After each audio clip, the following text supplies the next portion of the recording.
So, thank you for joining to your bloodstained reputation. Just the first question I always ask everyone is, what's the weather been like where you are today? Typical British question. So, As British as you can get. It's yeah, fine, so Yeah, it's British. yeah, It's been miserable. been miserable. I It's know it's been better. The sky's been blue.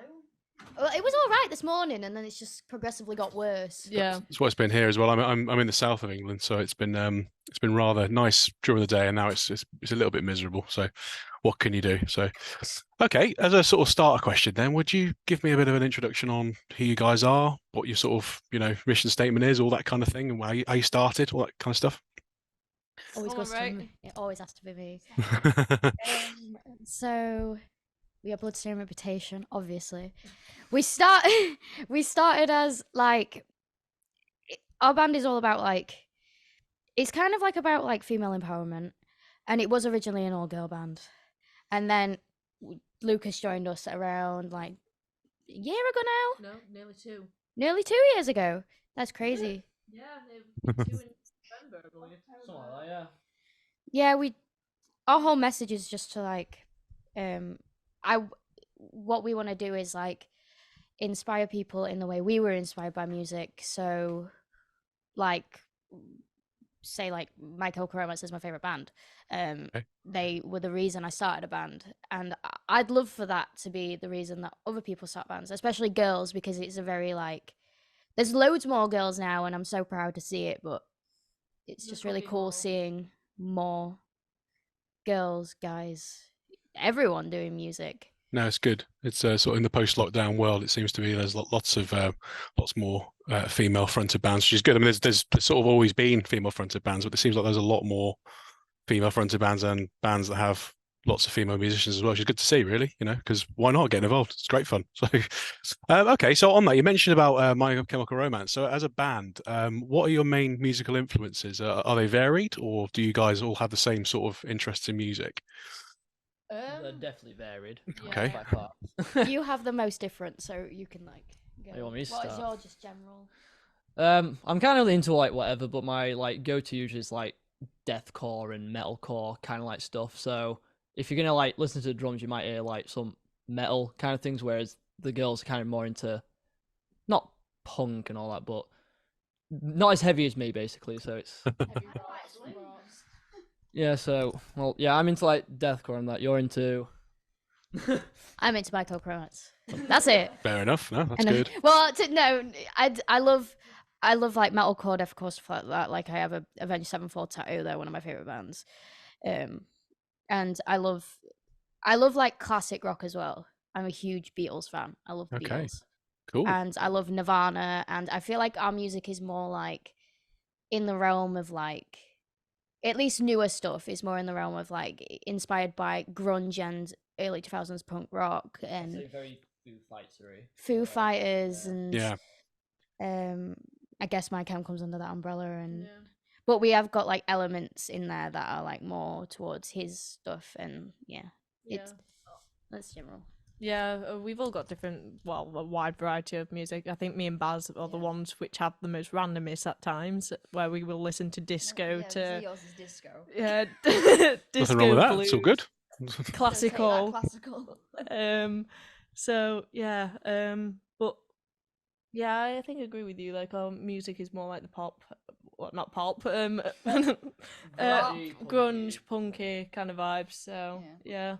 Listening to the Everything or Nothing EP, it sounds like the mix between sort of like the sort of fast punk stuff that you talked about in the early 2000s and when you say the classic rock, the kind of Hendrix sort of more I don't know what the term would be, but like sort of the sort of long the guitar tone's very sort of that early Hendrix as how you experience style. So it's kind of like a mash between that. That EP certainly sounds like it from what I've listened to anyway. Is that what you're going for, or is it a case of just that those are the first few songs you came up with, or? They were the first songs that we wrote, and it would at that point. I'm like I do the main like bulk of the songwriting. I'm very like I was very inspired at that point by like I was mostly into classic rock and like into um yeah like Hendrix and stuff like that, and I was listening to a lot of like even bands like Oasis and I'm trying to think of bands. They're all gone from the top of my head now. All right. Arctic Monkeys as well. especially Okay. Yeah. Yeah, I was listening to like Arctic Monkeys, stuff like that, and then I just during that time I wrote most of those songs. Some of them obviously being inspired by different things. But the tones on it is really interesting because when we went to Two Fly Studios in Sheffield, which they actually recorded some of Arctic Monkeys like early stuff, and they had the amp that we used was like I'm pretty sure it was the 1960s amp. It Yeah. was a 1960s Vox vintage thing, and so it made like the tones completely different to anything we've ever like used ourselves. Okay. So it was really quite interesting, and it was really cool to be able to use stuff like that because it was a really unique tone that I feel like you can't get unless you get a 1960s like amp. So I was really happy with the sound of the guitar tone. I thought it was really cool. Okay. I don't know. Anyone else? Anyone else got any comments? I wasn't part of the band at that point, so yeah, I basically just joined the band as the EP had been fully written. It weren't released at that point, but basically just like was approached by Ray, which he went just like, our current drummer's currently like gone AWOL at the minute. We kind of need you to learn the EP in 2 days. So I'm like, right, okay. So that's when I did like my first show, learn the EP, and then here I am writing the album with you. Yeah. Oh, fair enough. So that's why the drums I feel like is different as well. Okay, fair enough. Yeah, that's interesting. So I noticed on the YouTube channel there's a cover of there's a few covers on there actually, but there's a cover of the Pretty Reckless. So is that a sort of style you're aiming for as well, the Pretty Reckless stuff? Because I noticed the sort of gang vocal stuff is present on the EP, but it's not like as prevalent as it with Pretty Reckless. Is that sort of angle you're going for at some point, or? Taylor Momsen is probably one of my biggest inspirations in general. I will like, of course, me and Baz, the guitarist, are just obsessed with the Pretty Reckless. She loves the guitarist Ben, and you like the Pretty Reckless too. But I feel like you're less vocal about it. Whereas I'm just crying all the time about it. Nothing wrong with being as the Pretty Reckless. They're good. They're pretty good. Literally, we started the band just doing Pretty Reckless songs. We used to do so many other covers. Because we started out like in 2017, and that was a YouTube channel. It was just all covers, and the very first cover we ever did was Factory Girl, and that does no longer exist on the internet because it's so bad. It is. You can't see it. No one's allowed to see that thing. I don't know how it got like 1K views, and it was disgusting. 3K, that's even worse. 3K people have seen that. But yeah, there's quite a few different covers that we did on there when we were a bit rubbish, but like they were fun. Yeah, we went to see him, us three, and everyone's filming Taylor, and I'm just there filming Ben. No, that's So cool. Yeah. So I just have the picture on my phone of Ben, and then Taylor's on someone else's phone. Yeah. It's quite cool. I love Ben. He needs more appreciation. I would probably say Taylor Momsen and the Pretty Reckless is definitely a big inspiration as well for us as a band. It's the bonus part. Since we still actually perform a cover live, which is Death by Rock and Roll, quite frequently. So yeah, definitely much love for Pretty Reckless. So. But I mean, I'm terrible with naming genres of music. I couldn't tell you the difference between all the different types of metal, but I certainly hear in the music you've written so far that there's the contrast of the sort of melodic vocals with the sort of heavier parts, which definitely the Pretty Reckless definitely do. I don't know what type of metal or what you would call that, but there's the brighter sounding vocals followed by the sort of deeper sounding vocals followed by the brighter sounding vocals with the heavy music behind it style. Whatever you'd call that, you probably know better than I would, but I can hear that influence definitely. So that's interesting. So definitely a good band to be inspired by.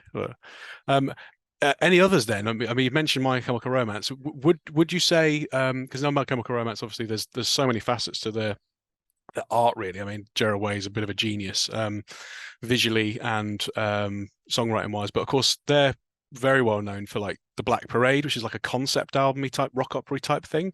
Is that something you're aiming to go for, that bigger piece of like a story based type thing, or? I think we started, but we kind of gave up halfway through.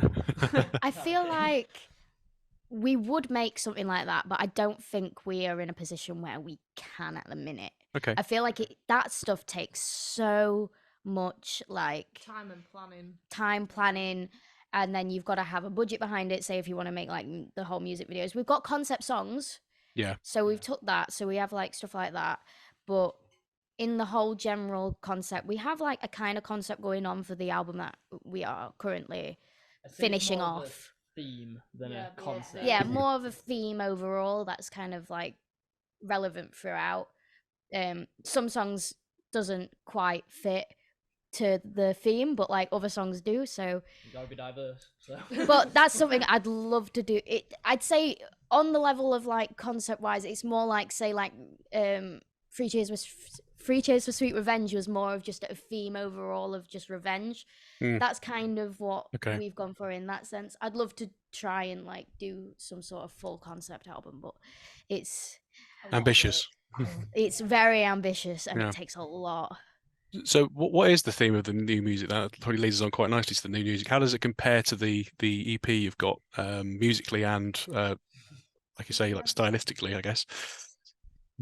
I think, well, once the album does get released, I think people are going to see probably, want to say a bit of a drastic change, but not completely. Also an improvement of just Yeah. us as musicians. Yeah, seeing us improve as well. But it's like kind of like setting us down potentially a newer path, going down a bit more of a heavier route than what we've currently got, because I would probably say the EP is a great foundation for us to build upon.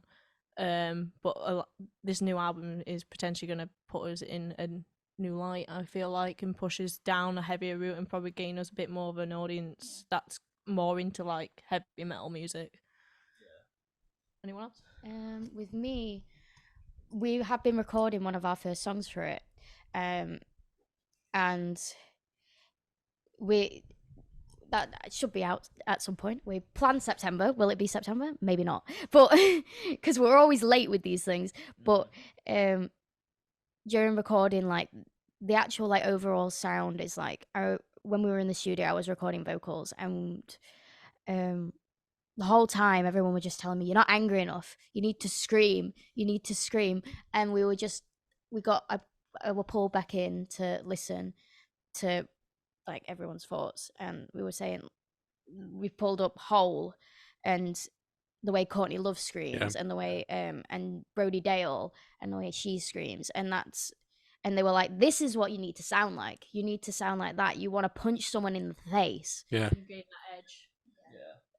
Deep anguish. So it's much more screamier on this. Okay. I Cool. learned how to scream after recording the EP, and it's one of my favorite things about it, that it's going to help bring it a little bit more of an angry. So I guess the theme is more of like just anger, but at the same time there's sad moments, there's happier moments, but the overall theme is like just proving to people that you're not what I don't know how to describe it. It's like proving to people that you're not what they claim you are. That's Okay. how I feel like I wrote it. Fair enough. On that, then you mentioned about Self-discovery. You mentioned about learning to scream. So I'm a bit of a vocal nerd. So did you have like lessons specifically to learn how to scream, or did you pick up stuff from online, or like specific types of screaming? Because I know there's different variants on how to do it. So to make without destroying your voice, basically. So. Well, I was looking into it for years and I never understood it because I was a classically trained singer. Okay. So I was in musical theatre and they obviously teach you how to sing the correct way. Scales and piano stuff, yeah. Yeah, so when I obviously started singing in a rock band, it was completely like wrong. Like we used to have a lot of comments on like our old covers being like, oh, the singer's too like just too classically singing. It doesn't sound right for that kind of song. You need more grit, and I never understood it because I was like, well, I'm trained, so but after that I kind of had to teach myself you have to relearn how to sing, I feel, when you wanted to sing in a style that's your own as opposed to the way that you're taught to. And then screaming came along later on when I was in my last year of college, I was obsessed with Flyleaf for a while, and Lacey Sturm's screaming style. And I found that she actually did a video teaching people how she does her screams, because that's the kind of idea that I wanted, the way that she does it. And I used to go to college with this one. These had already left at this point. We did a cover of Nirvana, didn't we? Territorial pissing. Yeah, we did Territorial Pissing on stage, and I don't know how, but I just screamed, and it happened just one day. I practiced it a little bit, but I went on stage and I just started screaming. Ruined my voice after that show, and then once I'd figured out how to scream, it was just from then on just making sure that I did it in a way that weren't going to hurt. Yeah. And if it doesn't hurt, then I feel like I've succeeded. I think that the thing for me that my memory of I did a bit of screaming. I was like, at the time I was in a classic rock covers band, so the screaming, the sort of the Who screaming type stuff, as opposed to the really throaty stuff, you know, that kind of thing. But the best thing for me was being able to hear myself. So I had I think I had a wedge monitor that was always turn up full. So that's a question as well. So for everyone, I guess, in terms of stage noise and stage volume, what's your sound setup like? Is it very much you can hear everything you're playing on stage, or is it? We've gotten to the point where we do sound checks within like probably 5 to 10 minutes, because we've come to understand like what we need. Mm-hmm. Yeah. So for me personally, I like to have a lot of like kick drum, because like I use a lot of like double kick within this new album. So if I can hear out clean and tight that sounds, then I'm kind of like in my own zone and can kind of get with it. And then behind all that will be like mainly vocals and guitars. So yeah, that tends to be your standard quite often. So that's me personally, just mainly kick drum, because then I can understand how tight the drumming is for me, because I feel like a lot of the rhythm and beats behind every song at the minute is very kick drum heavy, which obviously is very metal-esque. So that's obviously where my influence kind of comes from, kind of thing. It depends on the venue with the snare. If it's like the Hairy Dog where we recently played in Derby, where all you can hear is bass, yeah, I'd like a bit of snare to like get basically my own like metronome, like I can hear. But apart from that, it's not, the snare really is like the loudest thing you can hear behind the kit. Definitely. So it's not too like wanted, I guess. In terms of me, if I can hear anything, I'm happy. Yeah, no, I know that feeling. Yeah. Because some venues you have better systems than others, and honestly, it also depends, because in the sound check, you'll hear everything fine. Soon as that room has people in it, you can't hear anything out of nowhere. You don't know how it happens. So honestly, if I can hear at least, like, obviously I'll be able to hear the drums. It's hard not to. No, I'm very loud. but when it comes, if I can hear my guitar just a little bit, then I feel fine. I'm not bothered about hearing anything else. To be truthful, it's probably same, to be honest. I think the only thing that I really am worried about on stage is probably not hearing your vocals and guitar. Like, I can hear you from a mile away. She somehow makes enough noise that you can figure out where she is. So That's what guitarists do best, I think. And normally I don't need my bass because it's right behind me anyway. So That's impressive. yeah. So and you're the finicky bugger. I can't speak, but bugger that wants everything and anything. Yeah. So. Hey, you used to be a lot worse. Yeah. Yes. I used to like overload the monitors and be like, I can't hear anything, give me everything. But now I'm Fair just enough. like, right, I need my vocals, my guitar, and like raised vocals and guitar. That's it. Yeah. Don't need bass because I only You can feel that, yeah, as well. I think probably bass, Yeah. I guess, maybe, yeah. And drums are behind me because I Yeah. keep falling into them. Yeah. That's a common one, isn't it? On purpose or accidentally? Accidentally, Yeah. I don't recommend. So, all right. On that then, on what are your favourite songs to play live, whether they're your own or covers you do? Oh, Should we be careful about what? I don't songs know. we don't want to talk about? Ray, it's your call. Right, I'll say this. It's not released, Okay. but I think we can all agree. And I've put clips I'm on. saying, do we want to say the title before releasing the album? There are You- some. you- Can you just say it's a new song? That's the There's name of the some title if clips you want. up there that say the title in it on like Okay. there's like a TikTok with it. We have a song that we wrote called Name in a Book, and it's honestly, I think, for all of us, because we have the song Until Midnight that's on the EP that is released, and that's kind of like a slow, more. It has its moments, but it's like it's more of a mellow song, and then we go straight into Name of the Book when we do half-hour sets, and it just kind of it brings the energy back up, and we always get a great crowd reaction with it. I feel like it's just the one song that we bring everyone up with, and then we play Fade Away, and that brings everyone up, and then Yes. yeah, it's just like our favorite one. I think it's one of the best ones we've written. I can't wait to release it. I'm just so excited to release it. I feel like that one competes with One to Blame for me. Okay. Like, and One to Blames are like Yeah, like it is Anthem. better, but like for me, but like when it comes to it's like the One to Blame of the album, where because One to Blame was like our favorite song that was on the EP. This is like that song in the album. Very experimental as well. Obviously, that's like where you kind of like when we were writing it. That's kind of like where you first started to scream in Name in a Book, and then it's where I kind of got comfortable adding double kick into the kind of songs for this kind of genre. It's where we started. Well, obviously the bass is doing more stuff in the song. Guitars are going all over the place. It's like it's I'd say like for the entire album it is very experimental for us at the minute. I feel like we'll get better as we go on to like second and third album, yada yada, but for now it is like one of our better songs to like listen and play. I won't say it's my favorite personally, but I'm not going to say which one that is because we haven't released that one yet. So it's a new one, so bodes well. I'm guessing that your favorite is the one you partly wrote. it's the paradiddle one. Which one's that? The one where you start and it's just you for a minute. Oh, is it actually? Yeah. It's one of mine. I'm actually saying. Yeah. EP wise, I'd say my favorite to play is probably Carpet Song. Probably. Yeah. I don't know. I would say I would say Fade Away. Like that one, I just kind of like that one. It's got a nice start and intro, and obviously live it's a lot different compared to what the EP was. Since you're now like giving the drums a bit more of your own like personal touch. So yeah, that one live I prefer, but recording wise, I would probably say Carpet Song. Yeah. So I agree with Carpet Song.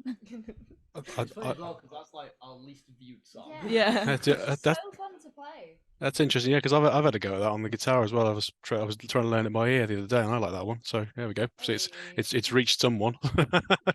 Okay, yeah, fantastic. So on a similar note, then, so you're based in the north of England, north to me, anyway. I don't know, but technically in the north or the Midlands. I don't know where the boundary is, but so how far afield have you guys played, and what are your favourite venues you have played and venues you would like to play in the near future? Yeah, our furthest gig is Brighton. That was crazy. Really? Honestly, 7 hours in a car. No, I They were don't. quite fun. Sandwiches. I mean, I just remember just at the end of it, I was like, oh, thank God, I can stretch my legs. Yeah, Yeah. You did get sick of me driving after a while and ranting about cars. Oh yeah, you were ranting about how much you hate those. She was ranting about smart cars. She was just having a go at him because we saw this tiny little smart car, and she was like, "Nobody likes smart cars. The only people that have smart cars are people that like boxes. The only difference between a cardboard box and a smart car is one has wheels." And I was like, "What?" It was so aggressive. I think the worst part of that entire trip was the 2.5 like traffic jam near Milton Keynes. Ooh, That yeah. was grim. Yeah, but the M25. yeah, but as soon as we got in Brighton, obviously we were near the beach. We were all like unloaded in the hotel and just like relax. So it was nice. I liked it. Favorite venue? I don't really know. My favourite venue, crowd-wise, is Leicester. I wouldn't even say Leicester. But not I a like venue. it, but I would probably say my personal favorite is the Whitchurch, the Percy's Cafe. Yeah, Percy's Cafe. Yeah. Yeah. Yeah, because that's always been a fun gig every time we've been there. There's So never any sound issues either, is there? no. Oh, I love that. I love Percy's Cafe because it's in the middle of absolute nowhere. And it's just like the coolest venue that I feel like we've ever been to. other than that, I'd say the Hairy Dog that we just played at was a really great venue. Amazing team. Everyone there is the most amazing, lovely person that we've ever met. Also, great lineup as well. oh, the lineup was really good that night. And then I'm trying to. I kind of want to see Corporation. Yeah, Sheffield, because we're based in South Yorkshire. We don't live in Sheffield, but our main place to gig is Sheffield, and I guess we're getting classed as a Sheffield band now, which I'm happy about. All right. So, Corporation, it's like a nightclub / it has a live music venue. We're doing a gig there soon. We've always loved playing that venue. It's one of our like favorite places to play. We played with a band called Skating Polly from America there, and it was one of the best nights of one of the best performances we've ever had. And happy. Yeah, we played. We played with some cool people. We played with Vigil of War at Percy's Cafe. That's probably another reason why that's another one of my favorites. And even like Cafe Indie in Scunthorpe. That was a really good venue, and it always has good sound. That was a very good night when we got our name chanted and everything. Like That's cool. Oh. Yeah, I think Corp might be my favorite because for me it's kind of like we was like a bar pub kind of like band at that time, and then out of nowhere we just went on to like this massive stage in a nightclub. It was just like that's a big jump, and like hell yeah. It was a unique change and everything. It was really cool. What's the dream then? I mean, obviously, most people say Wembley, don't they? But where would you like? What was the next sort of jump? So far, the next big jump is just an O2 Academy. Yeah, I don't care which one, just an O2. Yeah. Like, Yeah. I'm begging you, please. Yeah. I've emailed you. Wrong, but answer me. Yeah, that's been Baz's dream. I think since the band started as well. Oh, that's so. good. It's cool. Definitely achievable. But I think personally for me, for the band, just being able to just constantly keep performing, Yeah. and as long as we're bringing in a crowd and getting new people listen to our music, I think that's the main thing for me. Or something like Slam Dunk or Yeah. just any big festival, just like get our name out there. Even if it's just like the small like Dogtooth Station download, like that'd be insane. Like, so obviously I'm assuming you're all the same. Slam Dunk, download. I would never say no to a festival. Yeah. All the other like big ones. There's Radar in UK at Tech Fest at the minute. So just any of them would be very appreciated. Yeah, I'm sure you'll get there. 100%. First, I guess. Yeah. I 100% agree with Download because I went to Download this year. Yeah, we both. Metallica was amazing, Yeah. and so was Bring Me, and so was Slipknot. I loved it. I went into my first mosh pit. It was so good. Fantastic. But yeah, I if we're talking like big dreams, Apex stage Download, that would be insane. Or like me and Baz went to see My Chemical Romance in Milton Keynes. Like, imagine being able to sell 3 nights at Milton Keynes Stadium. That's crazy to me. Yeah. And they're the band that obviously made me want to write music. I bought the Black Parade album, I played it, and I was like, that's it. That's the music I want to make. My chem is the only reason I've got a guitar.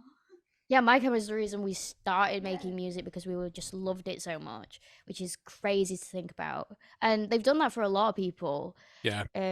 So it's just, if we could even have half of, not even like, even if one person gets the kind of impact of MCR from us that we had from them. I had some people being like, I would like a guitar. Like, how do you go about it? Like, we met some lovely people when we did what were it? It's that Robin Festival where we saw those jewelry girls. Yeah, and those, Yeah, they were so lovely. They wanted their first guitar and stuff, and their sister were gonna buy it. It was just so wholesome. Yeah. And then I bought their whole shop. That's fine. That's cool, isn't it? Okay. All right. So we are getting close to time. So the last question I ever ask is would you like to plug anything? Presumably the album or something else? The album's not Actually, ready, so- as the album's not ready, we could plug the next gig coming up in September with Shadow Smile. It is a big Yeah. gig. We're playing. We know the date. The 16th of September. Yes, we're playing the 16th of September at Corporation in Sheffield. It's gonna be quite a big one. We're playing with Shadow Smile, Ashes of Aya and Saints Among Us. And we're going to be the first band, and we're so excited. And it's going to be the big stage because they have 2 stages there, and they've got a small stage and they've got a big stage. And we're playing the main stage for the first time, and we're so excited. And then other than that, music will be coming out eventually.